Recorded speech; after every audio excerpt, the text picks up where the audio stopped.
Assalamualaikum teman-teman. Perkenalkan, saya Citra Saskia Azhara dari kelas Pendidikan IPA ICP. Di sini saya akan membahas soal-soal yang ada pada buku paket SMP kelas 9. Di mana untuk soal yang pertama yaitu materi soal latihan medan listrik. Yang pertama, satu, gaya kolom yang dialami kedua muatan A dan B adalah sebesar 3 kali 10 pangkat min 4 Newton. Jika besar muatan A dan B masing-masing sebesar 2 kali 10 pangkat min 6 C dan 1,5 kali 10 pangkat min 6 kolom, berapakah besar kuat medan listrik yang dirasakan muatan A oleh muatan B? Diketahui F sama dengan 3 kali 10 pangkat min 4 Newton, QA sama dengan 2 kali 10 pangkat min 6 kolom, QB sama dengan 1,5 kali 10 pangkat min 6 kolom, K sama dengan 9 kali 10 pangkat 9 Newton per meter kubik per kolom pangkat 2. Ditanya besar kuat medan listrik yang dirasakan muatan A oleh muatan B. Jadi F-nya sama dengan K dikali QA kali QB per R kuadrat, di mana F sama dengan 3 kali 10 pangkat min 4 sama dengan 9 dikali 10 pangkat 9 dikali 2 dikali 10 pangkat min 6 dikali 1,5 dikali 10 pangkat min 6 dibagi R kuadrat. F-nya sama dengan 27 kali 10 min 3 dibagi R kuadrat. 3 kali 10 min 4 pangkat min 4 R kuadrat sama dengan 27 dikali 10 pangkat min 3. Jadi R kuadratnya sama dengan 90 meter kubik, di mana muatan A-nya itu sama dengan K kali QB per R2 R kuadrat. EA-nya sama dengan 9 kali 10 pangkat 9 kali 1,5 kali 10 pangkat min 6 per 90. EA-nya sama dengan 150 Newton per kolom. Nah, untuk soal yang kedua, pada percobaan dua buah balon bermuatan yang didekatkan, gaya tolak menolak kedua balon akan semakin besar jika posisi kedua balon tersebut semakin didekatkan. Dapatkah kamu menunjukkan sketsa atau gambar peristiwa tersebut? Jadi dapat dilihat pada gambar, yaitu dua balon bermuatan negatif kemudian didekatkan satu sama lain. Jadi balon menjauh, kemudian ada gaya tolak atau F, kemudian berbanding terbalik dengan jarak. Maka dekat jaraknya makin besar mereka untuk saling tolak menolak. Selanjutnya yaitu soal latihan beda potensial listrik. Yang pertama, beda potensial antara dua titik pada kawat penghantar sebesar 9 volt. Berapakah energi listrik yang digunakan untuk memindahkan muatan sebesar 90 kolom di antara dua titik tersebut?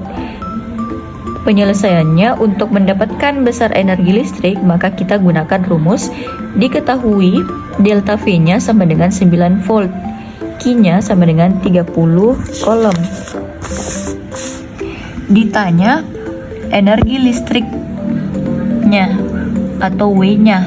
Jadi W-nya itu sama dengan delta V dikali Q.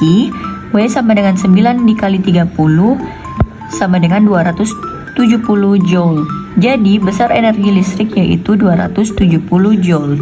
Kemudian soal yang kedua, jumlah muatan yang dipindahkan pada sebuah rangkaian listrik adalah 15 kolom. Jika energi yang dibutuhkan untuk memindahkan muatan tersebut dari ujung-ujung rangkaian listrik adalah 45 joule, berapakah beda potensial antara ujung-ujung rangkaian tersebut? Jadi penyelesaiannya, diketahui A sama dengan 15 kolom, E sama dengan 45 joule. Ditanya V berapa atau tegangannya berapa? Jadi muatannya E sama dengan Q kali V. Jadi 45 sama dengan 15 volt. V sama dengan 45 dibagi 15 sama dengan 3 volt. Selanjutnya, soal latihan arus listrik. Manakah rangkaian listrik pada tabel 5.1 yang merupakan jenis rangkaian listrik tertutup dan jenis rangkaian listrik terbuka? Jelaskan dan berikan alasannya. Untuk gambar pada tabel nomor 1, jenis rangkaiannya termasuk rangkaian seri. Penjelasannya atau alasannya, rangkaian satu jalur hingga satu lampu padam seluruhnya terputus. Untuk gambar di tabel kedua, itu merupakan jenis rangkaian paralel karena rangkaian satu lampu padam, lampu lainnya tetap menyala. Selanjutnya, untuk gambar pada tabel nomor 3 itu merupakan rangkaian campuran karena kombinasi antara rangkaian seri dan paralel. Selanjutnya, untuk gambar di tabel nomor 4 itu merupakan rangkaian seri dengan komponen lain, di mana rangkaian seri dengan tambahan komponen saklar. Selanjutnya, untuk di gambar nomor 5 itu merupakan rangkaian terbuka karena satu kabel tidak terhubung arus listrik tidak mengalir. Nah, selanjutnya jelaskan perbedaan dari rangkaian listrik tertutup dan terbuka.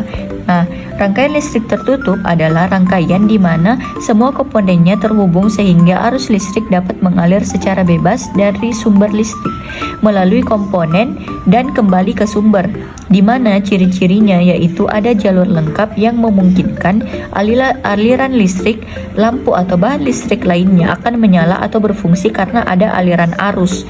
Yang kedua, rangkaian listrik terbuka adalah rangkaian listrik terbuka adalah rangkaian di mana ada bagian yang terputar atau tidak terhubung sehingga arus listrik tidak bisa mengalir, di mana ciri-cirinya yaitu jalur aliran listrik tidak lengkap sehingga arus listrik tidak dapat mengalir, lampu atau beban listrik lainnya tidak akan menyala atau berfungsi karena tidak ada arus yang mengalir.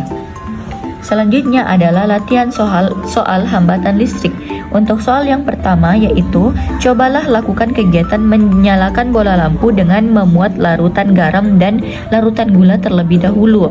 Kamu dapat menggunakan alat dan bahan sederhana seperti kabel yang dilengkapi penjepit buaya dan amperemeter untuk mendeteksi ada atau tidaknya arus listrik yang mengalir. Bandingkan hasilnya antara lampu yang menggunakan larutan garam dan larutan gula. Dijawab, larutan garam dapat menghantarkan arus listrik karena merupakan elektrolit, sedangkan larutan gula tidak dapat menghantarkan arus listrik dan disebut sebagai larutan non-elektrolit. Larutan garam dapat menghantarkan arus listrik karena garam NaCl dilarutkan dalam air akan terionisasi menjadi 10Na plus tambah Cl-. Adanya ion-ion tersebutlah yang menyebabkan arus dapat mengalir. Saat gula dilarutkan dalam air, molekul gula akan tetap atau tidak terionisasi sehingga tidak dapat menghantarkan arus listrik.